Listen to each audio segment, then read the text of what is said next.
नमस्कार। वापस से हम आ गए अपनी इस नए वीडियो में, जिसमें हम जो सीरीज चला रहे हैं 100 डेज चैलेंज का, उसका ये सेकंड वीडियो है छत्तीसगढ़ हिस्ट्री का। तो चलिए स्टार्ट करते हैं, लेट नहीं करते हैं और वीडियो स्टार्ट करते हैं हमारा छत्तीसगढ़ हिस्ट्री का सेकंड वीडियो। तो कल जैसे मैंने आप लोगों को पढ़ाया था, उसमें लास्ट मैंने आपको क्वेश्चन दिया था कि रामगढ़ की पहाड़ी किस जिले में स्थित है। तो वो है आपका सरगुजा, है ना। रामगढ़ की पहाड़ी के बारे में हम आगे डिटेल से पढ़ेंगे, जब मौर्यकाल पढ़ेंगे उसमें हम रामगढ़ की पहाड़ी के बारे में पढ़ेंगे। अभी फिलहाल आप इतना जान लीजिए कि रामगढ़ की पहाड़ी जिस जिले में है वो है आपका सरगुजा। ठीक। आज की इस वीडियो में हम 3 विशेष काल के बारे में पढ़ेंगे। पहला हम पढ़ेंगे वैदिक काल के बारे में, ठीक। दूसरा हम पढ़ेंगे रामायण काल के बारे में, और तीसरा हम पढ़ेंगे महाभारत, ठीक। ये 3 काल के बारे में आज हम इस वीडियो में पढ़ेंगे, और पढ़ने के साथ साथ 2-4 ऐसे क्वेश्चन हैं जिसको हम सॉल्व करेंगे। तो चलिए स्टार्ट करते हैं सबसे पहले वैदिक काल के बारे में। तो वैदिक काल में हम जानते हैं कि वैदिक काल को 2 भागों में बांटा गया है। पहला ऋग वैदिक काल और दूसरा आपका उत्तर वैदिक काल, ठीक। अब चूंकि ऋग वैदिक काल में हमारे छत्तीसगढ़ के संदर्भ में कोई भी साक्ष्य नहीं मिलता। ऋग वैदिक काल को ऋग वैदिक काल इसलिए कहा जाता है क्योंकि इस काल में हमारे भारत की सबसे प्राचीन ग्रंथ ऋग्वेद की रचना हुई थी, इसीलिए इस काल को ऋग वैदिक काल कहा जाता है। इसका समय है 1500 ईस्वी से लेकर 1000 ईस्वी तक, 1000 ईसा पूर्व तक, ठीक। तो इस ऋग्वेदिक काल में हमको हमारे छत्तीसगढ़ के बारे में किसी भी प्रकार की जानकारी नहीं मिलती है।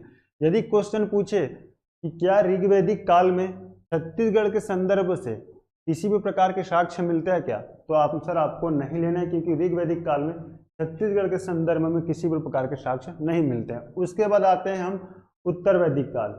ये जो काल होता है, इसका जो ड्यूरेशन है 1000 ईसा पूर्व से लेकर के 600 ईसा पूर्व तक है, ठीक। और इस उत्तर वैदिक काल में ऋग्वेद के अलावा बाकी जितने वेद हैं, सामवेद, अथर्ववेद, यजुर्वेद, पुराण, उपनिषद, इन सारे ग्रंथों की रचना आपको ऋग्वैदिक काल में हुआ है, ठीक। और इसी उत्तर वैदिक काल में हुआ है। और इसी उत्तर वैदिक काल में जिन साहित्यों का रचना किया गया, उसमें हमारे छत्तीसगढ़ के भौगोलिक दृष्टिकोण से कुछ नदियां और कुछ क्षेत्रों के बारे में हमको जानकारी मिलती है। तो एक नदी है आपका नर्मदा, ठीक। ये कबीरधाम जिला, ध्यान से देखिए, कबीरधाम जिला, कबीरधाम जिले के पास एक जगह है अमरकंटक, बॉर्डर में, मध्य प्रदेश और छत्तीसगढ़ के बॉर्डर के पास एक जगह है अमरकंटक। वहां से एक नदी निकलती है जिसका नाम है नर्मदा नदी, ठीक। और इसी नर्मदा नदी को इस वैदिक साहित्य में रेवा नदी के नाम से उल्लेखित किया गया है। तो यहाँ से तो इसका मतलब साफ है कि छत्तीसगढ़ अंचल के बारे में हमको इस वैदिक साहित्य से जानकारी मिलती है, ठीक। दूसरा, एक जसपुर में बहने वाली प्रमुख नदी है जिसका नाम है कन्हार, है ना। इस नदी का नाम है कन्हार, और इस कन्हार नदी को इस वैदिक साहित्य में रेणु नदी के नाम से उल्लेखित किया गया है, ठीक। तो 2 बातें हमको समझ में आती है वैदिक काल, उत्तर वैदिक काल को लेकर छत्तीसगढ़ में। पहला कि अमरकंटक से निकलने वाली नर्मदा नदी के बारे में हमको जानकारी मिलती है, जिसको उत्तर वैदिक काल में रेवा नदी के नाम से जाना जाता था। आप सभी ने बाबू रेवाराम का नाम सुना ही होगा। उसका नाम इसी नदी के प्राचीन नाम के अनुसार रखा गया था, ठीक। तो नर्मदा नदी का प्राचीन नाम रेवा नदी, इसके बारे में हमको जानकारी मिलता है उत्तर वैदिक कालीन साहित्य के बारे में। और उसी वैदिक साहित्य में हमको कन्हार नदी के बारे में भी जानकारी मिलती है, जो जसपुर में बहती है। उसे उस समय रेणु नदी के नाम से जाना जाता था। इतना चीज समझ में आया होगा आप लोगों को, ठीक है। उसके बाद देखते हैं, ये जो हमारा बस्तर वाला जो क्षेत्र है ना, दक्षिण छत्तीसगढ़ वाला जो क्षेत्र है, उसे दक्षिण दिग के नाम से उल्लेखित है, दक्षिण दिग, ठीक। ये 3 चीजें हमको उत्तर वैदिक काल में पढ़ना है छत्तीसगढ़ को लेके। पहला नर्मदा नदी जिसे रेवा नदी के नाम से जानते हैं, दूसरा कन्हार नदी जिसे रेणु नदी के नाम से जानते हैं, तीसरा दक्षिण छत्तीसगढ़ का क्षेत्र इस वैदिक साहित्य में दक्षिण दिग नाम से उल्लेखित है। तो इतना चीज समझ में आया होगा। तो चलिए एक आध क्वेश्चन हम सॉल्व करते हैं। क्वेश्चन नंबर फर्स्ट, किस काल में बस्तर को दक्षिण दिग कहा गया है या कहा जाता है? तो आपको ध्यान में रखना है उत्तर वैदिक काल, ऋग वैदिक काल नहीं लगा के आना, क्योंकि ऋग वैदिक काल के समय जो रचना हुई है जिन ग्रंथों की, उसमें हमारे छत्तीसगढ़ को लेकर किसी भी प्रकार के साक्ष्य उपलब्ध नहीं है ना। जो भी है आपको उत्तर वैदिक काल से प्रारंभ होता है। तो किस काल में बस्तर को दक्षिण दिग कहा गया है? तो आपको ध्यान में रखना है उत्तर वैदिक काल में बस्तर को दक्षिण दिग कहा गया है। इसके बाद हम पढ़ेंगे रामायण काल के बारे में।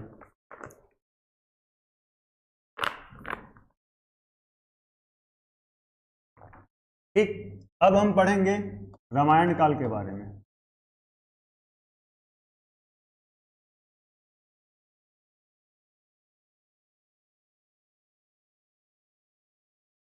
तो महाजनपद हुआ करता था पहले, उसमें से 16 महाजनपदों में से एक महाजनपद हुआ कौशल,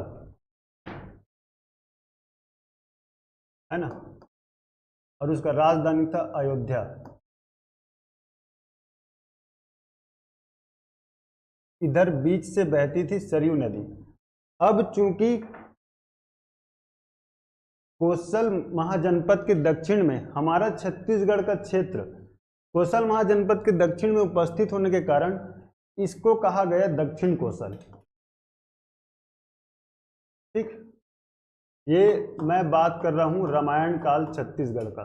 तो हम ऐसा कह सकते हैं क्या कि रामायण कालीन छत्तीसगढ़ का क्या नाम था? तो दक्षिण कौशल। क्यों? क्योंकि कौशल जो था कौशल महाजनपद के दक्षिण में उपस्थित होने के कारण इस क्षेत्र को दक्षिण कौशल कहा गया। इस दक्षिण कौशल में एक राजा हुआ, राजा का नाम था भानुमंत, है ना, और इसकी एक बेटी थी, पुत्री थी या कन्या थी, जिनका नाम था भानुमति।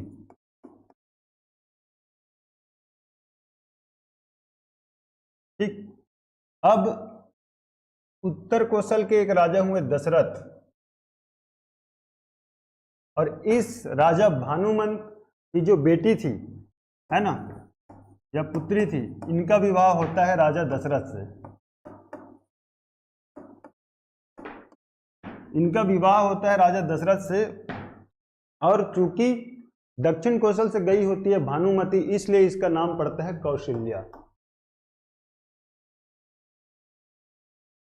ठीक, दक्षिण कौशल से गई होती है इसलिए इनका नाम पड़ता है कौशल्या। अब चूंकि राजा भानुमंत का कोई उत्तराधिकार नहीं था, कोई पुत्र नहीं था, इसीलिए ये पूरा दक्षिण कौशल वाला क्षेत्र अभी राजा दशरथ को ही मिलता है। तो रामायण कालीन में छत्तीसगढ़ का जो नाम था वो था दक्षिण कौशल। राजा का नाम भानुमंत, और भानुमंत की बेटी भानुमति का विवाह होता है राजा दशरथ से, और दशरथ से विवाह होने के बाद इनका नाम पड़ता है कौशल्या, क्योंकि ये दक्षिण कौशल से गई होती है। अच्छा, इनका जन्म स्थान आप ध्यान में रखिए, जन्म स्थान आपको ध्यान में रखना, इनका जन्म स्थान है चंद्रखुरी। ठीक, माता कौशल्या का जन्म स्थल चंद्रखुरी। इतना चीज आपको पढ़ना है, क्योंकि यहाँ से क्वेश्चन बनता है। इनके नाम से एक मंदिर भी है चंद्रखुरी में। उस चंद्रखुरी में लगभग 126 तालाब है। उस 126 तालाब में से एक तालाब है जलसेन, और जलसेन तालाब के बीच में मिलेगा आपको माता कौशल्या का मंदिर। ठीक, अब हम रामायण कालीन छत्तीसगढ़ में वापस से आ जाते हैं। इतना चीज आपको समझ में आ गया। अब हम देखते हैं कि राजा दशरथ और कौशल्या, इनके बेटे होते हैं राम। ठीक, और राम जी के दो बेटे होते हैं, लव और कुश। कुश छोटा बेटा होता है और लव बड़ा बेटा होता है। जब बंटवारे में, या यूं कहूं कि उत्तराधिकारी जब इनका चुना जाता है इस कौशल पूरे साम्राज्य का, तो उत्तर कौशल वाला जो जिसकी राजधानी अयोध्या होता है उसका उत्तराधिकारी बनाया जाता है लव को, और दक्षिण कौशल का जो उत्तराधिकारी होता है उसे बनाया जाता है कुश को। और कुश दक्षिण कौशल में जिस जगह को अपना राजधानी बनाएगा उसका नाम पड़ता है कुश स्थली। तो क्या आप ऐसा कह सकते हो कि रामायण कालीन छत्तीसगढ़ का राजधानी क्या था? तो कुश स्थली आपको ध्यान में रखना है, ठीक। और इनके जो राजा थे वे थे राम जी के छोटे बेटे कुश, है ना। और जिस समय छत्तीसगढ़ में रामायण काल के समय एक भाषा बोली जाती थी, वो है कोसली भाषा, है कोसली, है ना। और इसे छत्तीसगढ़ की सबसे प्राचीनतम भाषा कहा जाता है, सबसे प्राचीन भाषा। ये क्वेश्चन पूछा भी गया है एक बार कि छत्तीसगढ़ की सबसे प्राचीन भाषा कौन सी है? तो कोसली। या रामायण कालीन छत्तीसगढ़ की भाषा कौन सी थी? तो कोसली। रामायण काल में छत्तीसगढ़ को किस नाम से जाना जाता था? तो दक्षिण कोसल। और राम जी के दो बेटे हुए, लव और कुश। कुश को इस क्षेत्र का उत्तराधिकारी बनाया जाता है, और कुश जिस स्थान को अपना राजधानी बनाएगा उसका नाम रखता है कुश स्थली। तो रामायण कालीन छत्तीसगढ़ का राजधानी क्या था? तो कुश स्थली आपको ध्यान में रखना। इतना चीजें आपको छत्तीसगढ़ में रामायण कालीन से पढ़ना है। अच्छा, एक ठीक, हमारे छत्तीसगढ़ अंचल में काफी प्रकार की लोकगीतें प्रचलित हैं, जैसे कि लोरिक चंदा, उसमें हमको लोरिक और चंदा के बारे में जानकारी मिलता है ना। भरतरी गीत में हमको रानी पिंगला और राजा भरतरी के बारे में जानकारी मिलता है। पंडवानी में हमको महाभारत के बारे में जानकारी मिलता है। ठीक वैसे ही छत्तीसगढ़ में एक लोकगीत प्रचलित है जिसका नाम है फूलबासन गीत, ठीक। फूलबासन गीत, ये फूलबासन गीत संबंधित है आपका रामायण से, है ना। फूलबासन गीत संबंधित है रामायण से। और इस ऐसा माना जाता है कि जब राम जी को वनवास हुआ था तो काफी समय हमारे छत्तीसगढ़ में व्यतीत किए थे। तो जिस जिन जगहों पे गए थे उसे राम वनगमन पथ के अंतर्गत डेवलप किया जा रहा है। तो उसके लेके हमारे एक अलग से वीडियो बना हुआ है जिसके बारे में आप डिटेल जान सकते हैं, तो आप जा करके वो वीडियो जरूर देखिएगा। तो इतना चीज आपको समझ में आया होगा रामायण काल छत्तीसगढ़ को लेके। अब चलिए कुछ क्वेश्चन हम सॉल्व करते हैं इस रामायण काल छत्तीसगढ़ से लेके, ठीक। क्वेश्चन नंबर फर्स्ट की, माता कौशल्या का जन्म रायपुर के किस स्थान पर हुआ था? तो मैं बताया था ये चंद्रखुरी में हुआ है उनका जन्म, ठीक। नेक्स्ट क्वेश्चन, रामायण कालीन छत्तीसगढ़ की राजधानी क्या थी? तो वो राजधानी था कुश स्थली। फूलबासन गीत किससे संबंधित है? फूलबासन गीत संबंधित है रामायण से। महाभारत लगा के नहीं आना है, बार बार बोल रहा हूं, महाभारत पांडवानी जो लोकगीत है वो महाभारत से संबंधित है। फूलबासन गीत संबंधित है आपका रामायण से। राम वनगमन पथ की कुल लंबाई कितनी है? अगर राम वनगमन पथ के बारे में आपको डिटेल जानना है तो हमारा वीडियो ऑलरेडी डल चुका है यूट्यूब में, आप उसको जाकर के देखिए। इसकी कुल लंबाई है 2260 किलोमीटर, ठीक। और लगभग 75 साइट्स को चुना गया है राम वनगमन पथ को मतलब राम वनगमन पथ के अंतर्गत 75 साइट को चूज किया गया जिसको डेवलप किया जाएगा टूरिज्म सर्किट के रूप में। और पहले चरण में लगभग 10 स्थलों का निर्माण 10 स्थलों का पर्यटन सर्किट के रूप में डेवलप किया जाएगा, ठीक।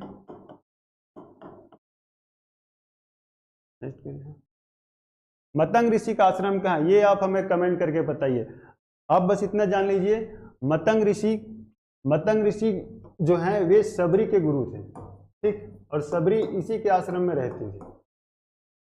और आप हमें कमेंट करके बताइए कि मतंग ऋषि का आश्रम इन ऑप्शन में से, 4 ऑप्शन में से किस जगह पे है। नेक्स्ट क्वेश्चन, अब हम थोड़ा सा, ये रामायण कालीन खत्म हो गया, वैदिक काल खत्म हो गया, अब हम पढ़ेंगे महाभारत कालीन छत्तीसगढ़ के बारे में।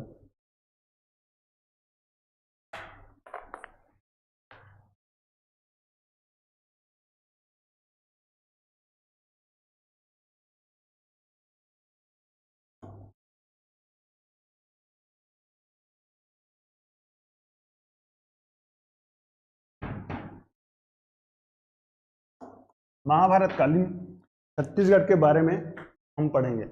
सबसे पहले हम चले जाएंगे सिरपुर, ठीक।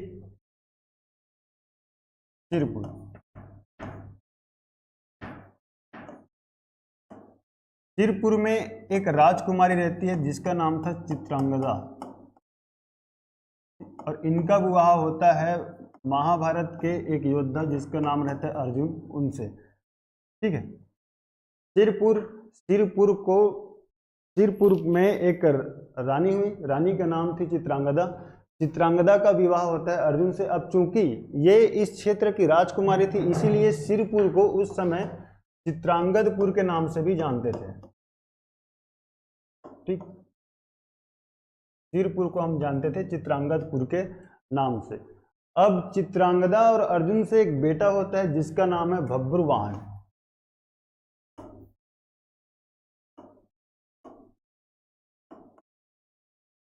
है ना, बभ्रुवाहन। और यही बभ्रुवाहन आने वाले समय में इस चित्रांगदपुर का उत्तराधिकारी बनता है। तो छत्तीसगढ़ में महाभारत कालीन सिरपुर को किस नाम से जानते थे? तो चित्रांगदपुर। या छत्तीसगढ़ में महाभारत कालीन छत्तीसगढ़ की राजधानी क्या था? तो आप चित्रांगदपुर, आपको आंसर लेना है। यहाँ पे चित्रांगदा राजकुमारी से अर्जुन का विवाह होता है और उनसे जो बच्चे होते हैं बभ्रुवाहन, ये उसका राजधानी बनते हैं आने वाले समय में। साथ ही साथ आपको चले जाना है जिला शक्ति। शक्ति जिला में एक स्थान है गुंजी। ठीक, गुंजी का भी उल्लेख है आपको महाभारत में, जिसे दमऊ देहरा कहा गया है। ठीक, ये जैन धर्म से संबंधित स्थल है और इसमें ऋषभ देव का उल्लेख मिलता है इस जगह से रिलेटेड। ठीक, ये जैन धर्म से संबंधित स्थल है। महाभारत में कुल 18 पर्व है। 18 पर्व में से एक पर्व है वन पर्व, और इसी वन पर्व में हमको गुंजी दमऊ देहरा के बारे में जानकारी मिलते हैं। स्थान आपका शक्ति। तो इतना चीज आपको पता हुआ क्या? महाभारत कालीन छत्तीसगढ़।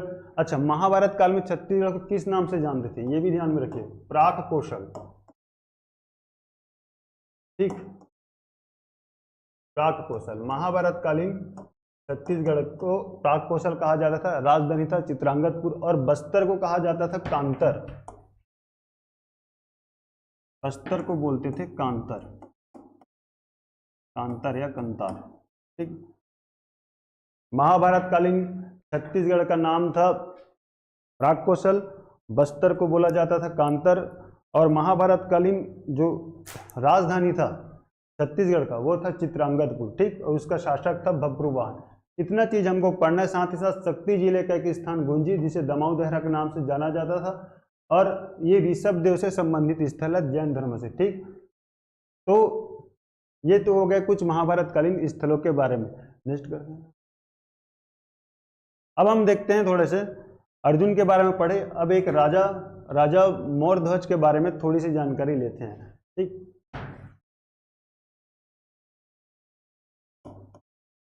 महाभारत काल के समय एक स्थान था भांडेर, है ना, और रतनपुर को जाना जाता था आपका रत्नावलीपुर, और साथ ही साथ माणिकपुर या मणिपुर के नाम से भी जाना जाता था। ठीक, ये दोनों जगह राजधानी था राजा मोरध्वज का।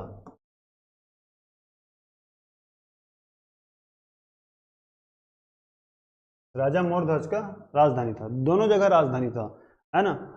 तो ऐसा जातक कथन के अनुसार ऐसा बोलते हैं कि जब सारे पांडव महाभारत के युद्ध जीत जाते हैं तो वे अश्वमेध यज्ञ कराते हैं, और अश्वमेध यज्ञ में घोड़ा छोड़ा जाता है, और घोड़ा जिस क्षेत्र तक जाता है वो सारा साम्राज्य अश्वमेध कराने वाले का हो जाता है। तो वो घोड़ा आते आते आते आते हमारे रतनपुर में पहुंचा। उस समय राजा मोरध्वज का एक बेटा रहता है ताम्रध्वज, है ना।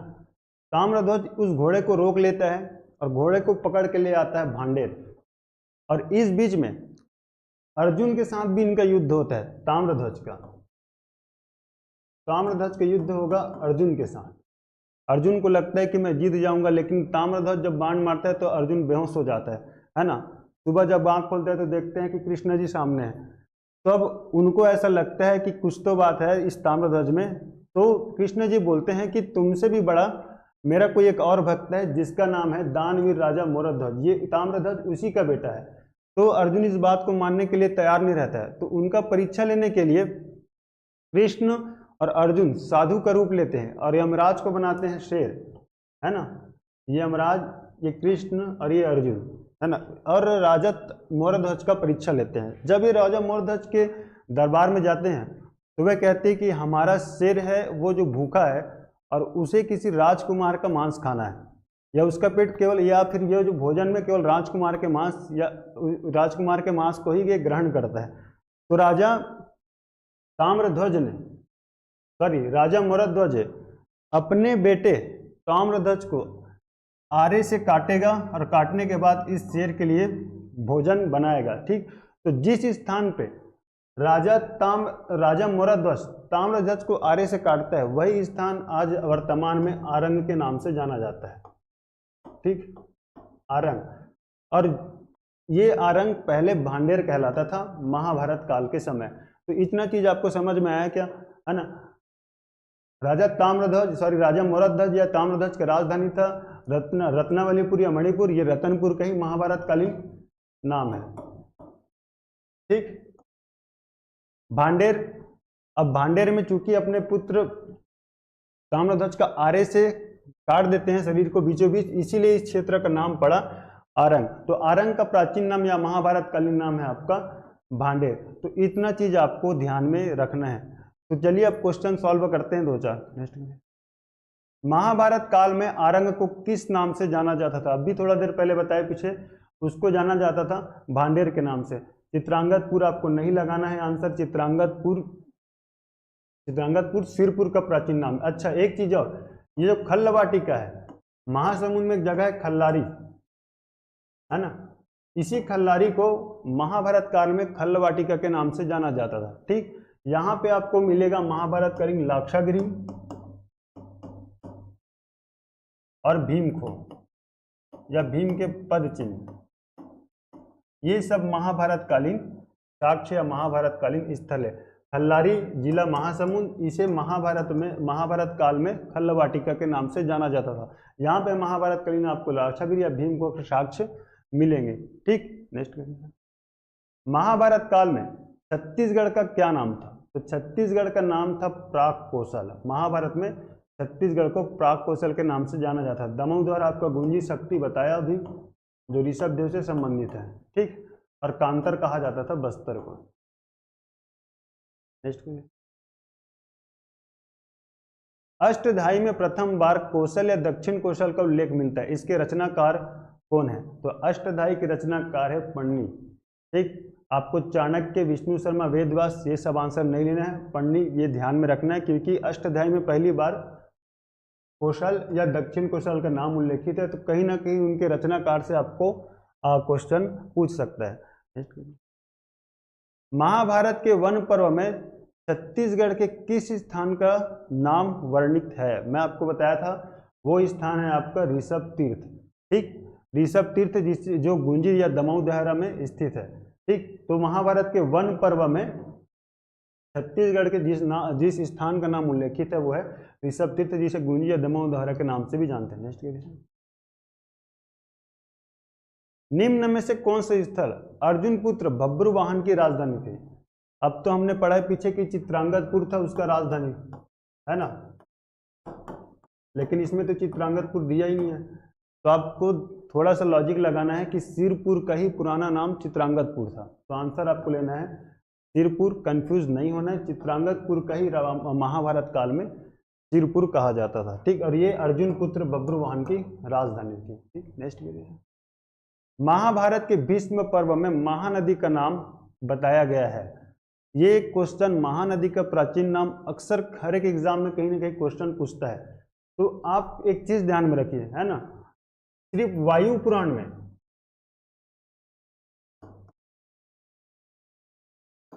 केवल और केवल वायु पुराण में महानदी का प्राचीन नाम आपको नीलोत्पला मिलेगा। उसके बाद स्कंद पुराण हो गया, मत्स्य पुराण हो गया, चाहे वो महाभारत के भीष्म पर्व हो, सारे जगह आपको केवल एक कॉमन नाम मिलेगा, चित्रोत्पला। ठीक, यदि वायु पुराण पूछा गया है तो आपको नीलोत्पला लेना है आंसर, और यदि वायु पुराण नहीं बोला गया है तो आपको आंसर लेना है चित्रोत्पला। ठीक, अच्छा, इसमें नीलोत्पला में कंफ्यूज एक चीज और नहीं होना है, यदि महानदी नहीं दिया गया है ऑप्शन में तो आपको लीलागार नदी लगा के आना है आंसर। ठीक, क्योंकि लीलागार नदी का भी प्राचीन नाम नीलोत्पला ही है। ठीक, वायु पुराण से पूछेगा तो महानदी। यदि केवल किस नदी का नाम नीलोत्पला है और यदि इसमें महानदी नहीं है तो आपको आंसर लेना है नीलागार नदी, ठीक। और महाभारत के भीष्म पर्व में महानदी का नाम बताया गया है आपका चित्रोत्पला। तो आज के लिए बस इतना ही। आज हमने 3 काल के बारे में पढ़ा, वैदिक काल, रामायण काल